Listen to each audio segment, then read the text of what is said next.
Welcome again, dear children, in my channel MSP Educator, and we have completed the question and answers which are given below the lesson number 1, Natural Resources, Air, Water and Land, in part 5. Okay, till question number 6 we have completed in that part.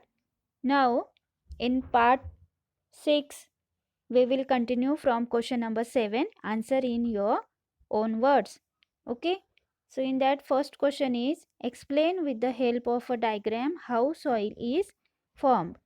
So first of all I will explain you the diagram so that it will easy for you how the soil is formed.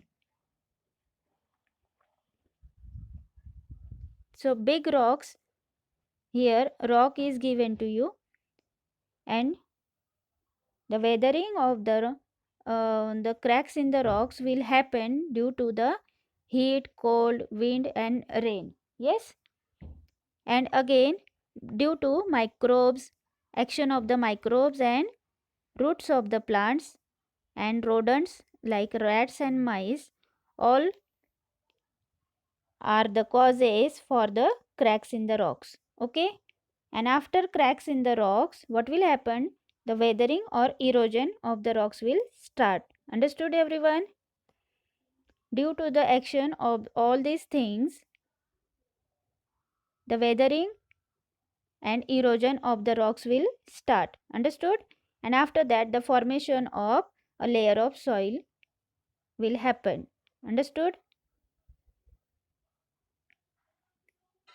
Now see the first point. Soil is formed by the natural process. Second is heat, cold and the rainwater cause weathering of the bedrock. Yes, due to the heat, cold and rainwater, weathering of the bedrocks will happen. Third one, this weathering process forms stones, sand and soil from the original rock. Yes, what we will get from the weathering process? We will get stones, sand and soil. Yes, from the original rock. Fourth one, this supplies the abiotic components of the soil. As we know that stone, sand and soil are the abiotic components of the soil. Microbes, worms, insects and rodents further add to the process of the soil formation. All these are also means these are the biotic components. These are also helpful for the process of soil formation. Sixth point is the roots of big trees that grow on land are also weathering agents. Means big trees के जो roots होते हैं उनकी वजह से भी बड़े बड़े रॉक्स में क्रैक्स पड़ जाते हैं and due to that weathering will start. Yes, all these factors cause soil formation in a very slow and continuous way, and due to these factors soil formation will come. Yes, and it is a very slow and continuous process. Understand, everyone? Now see the second question. Why is there a shortage of water even though it occupies about 71% of the earth's surface? So its answer is, though 71% of the earth's surface is covered with water, most of this is not usable or potable. पूरा जो 71% earth surface जो cover हो चुका होता है water से, most of this water is not usable and portable. Okay, इसमें से पीने लायक पानी और यूज़ करने लायक पानी बहुत ही कम होता है.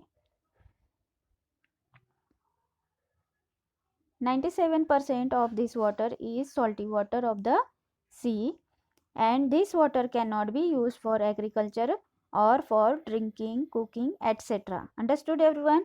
Means from this 71% of water, only 97% of water is salty water, and it is not usable for the drinking purpose. Okay, some fresh water is in the frozen state, जो कुछ थोड़ा सा फ्रेश वाटर होता है वो किस state में होता है, फ्रोजन स्टेट में होता है, and that also not usable for us.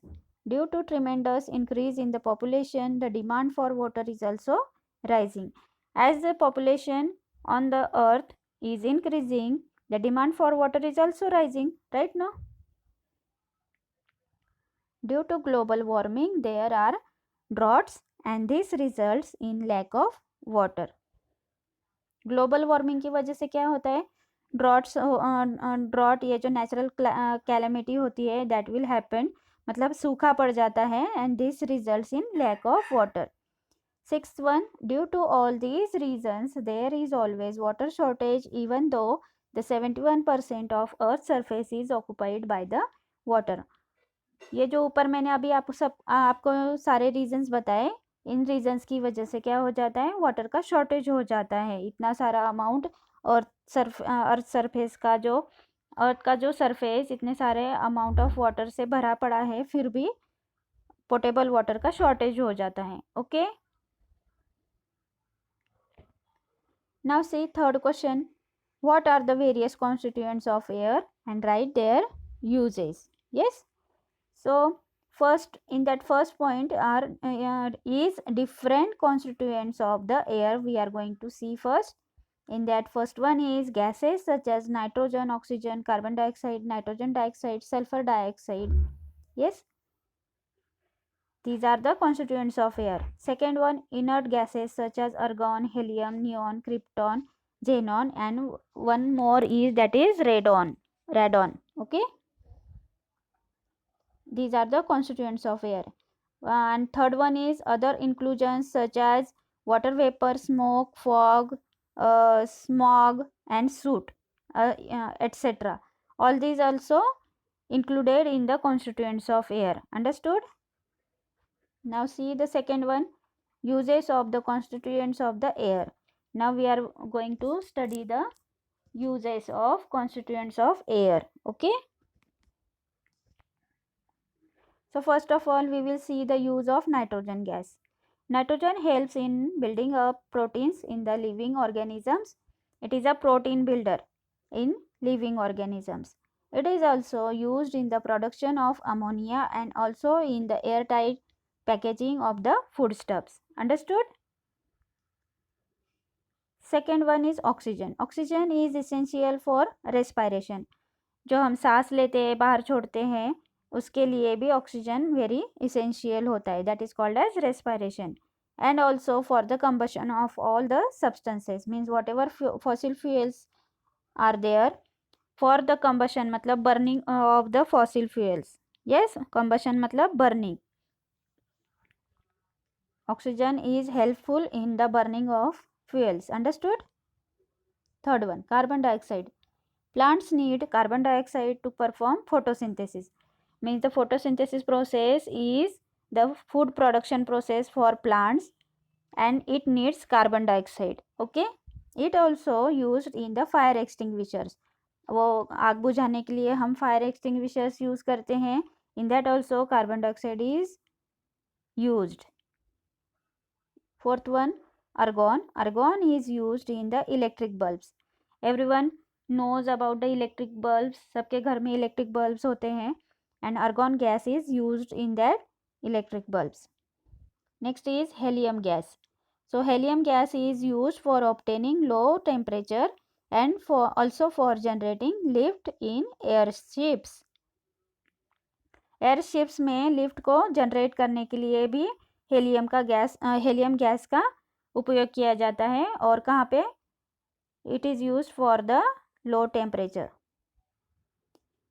In big industries when there is need to obtain the low temperature, helium gas is useful. Sixth gas is neon. Neon is used in the decorative lights used for advertisements and also for street lighting. Everyone has seen the street lights. In that neon gas is used. Again in the decorative lights, in every season we are using the decorative lights. In that also neon gas is used. Now see krypton. Krypton is used in fluorescent tubes. Yes, fluorescent tubes everyone seen. The halogen lights which are used in every function. In that krypton gas is used. Okay. Next, 8th gas is xenon. Xenon is used in the flash photography. Nowadays, the advanced photography is present. Flash photography we are calling it, and in that xenon gas is useful for us. Understand the uses of the gases now? Now, next question is question number 4, and it is, why are air, water, and land considered to be valuable natural resources? Why we are considering air, water and land as valuable natural resource? क्या value है उनकी? So its answer is, air, water and land are the factors essential for sustaining living world on the earth. ये जो तीनों factors हैं, air, water and land, they are very important for sustaining, मतलब to survive of the living world on the earth. उनको जिंदा रहने के लिए ये तीनों factors बहुत ही ज़्यादा important होते हैं. Understood? All the essential things required for the survival are obtained through air, water and land. Means whatever important things required for the survival are obtained through the air, water and land. Yes? Since by fulfilling the needs of the living organisms, they help in survival of the living organisms. मतलब जो भी needs होती है living organisms की, जैसे हमारे लिए जो कपड़ा, मकान और फूड, ये सारी चीज़ें जो होती है वो बेसिक नीड्स होती है, and they are fulfilled by these natural resources. Yes, therefore air, water and land are considered to be valuable natural resources. I hope you understood. Yes, children. Now next question is question number 8. Answer in short. Okay. These are the questions from the lesson. Okay. And they are very important for you. Means you know the answers of these questions and they are very easy.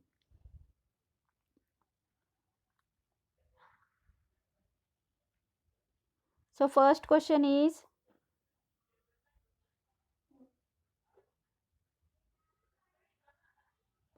what is land made up of? So its answer is, land is made up of soil, rocks, stone, etc. Understood? Second question, what do you see on this land? So mountains, valleys, rivers, oceans can be seen on the land. Again, in the urban region, we can see buildings and other constructions, bridges, roads, etc. In rural areas, we can see farms and orchards and some tree cover. Understood?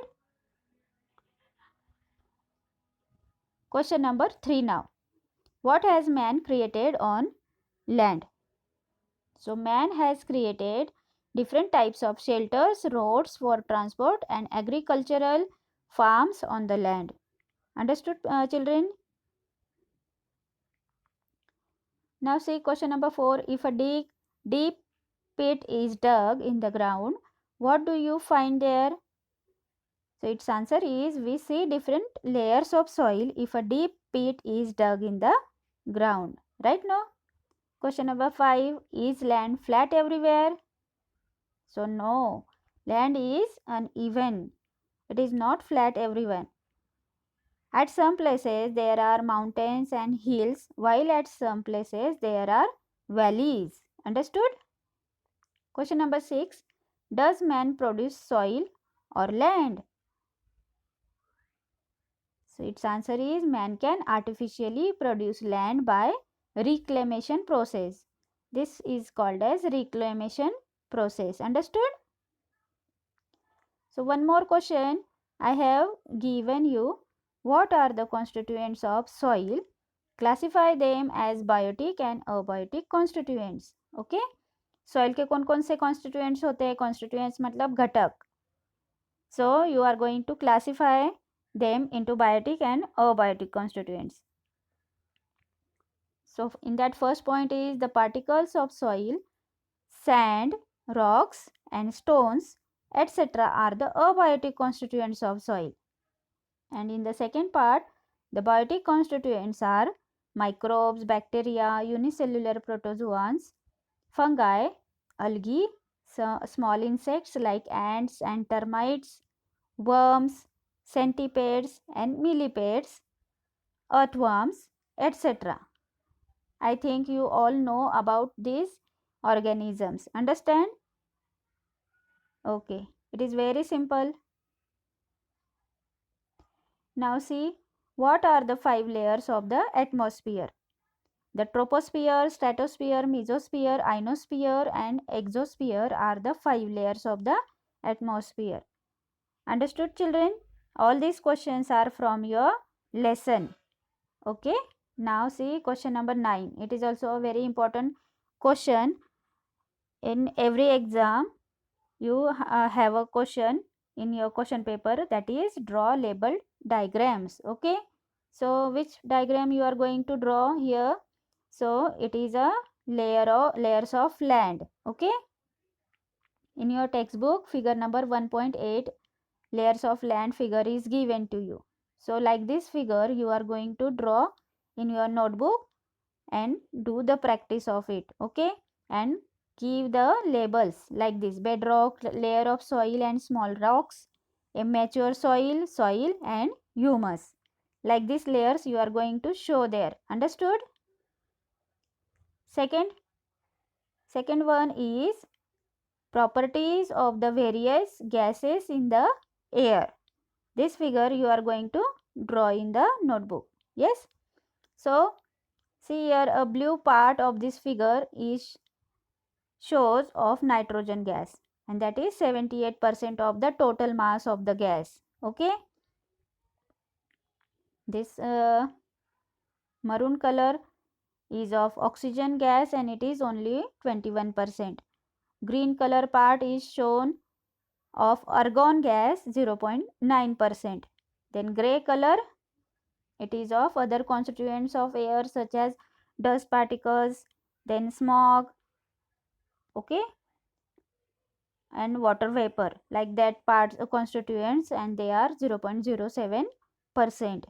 Then this yellow color part is of carbon dioxide and it is only 0.03%. Understood, everyone? Only 0.03%. Like this labels also you are going to give to the diagram. Understand? Then only you will get the full marks. Okay. So I think you all understood all the answers of questions very nicely. I tried my level best to explain you the answers. So if you are having any doubts regarding this lesson and regarding the solving question and answers, you can ask in the comment section. Okay. So thank you for watching the full video.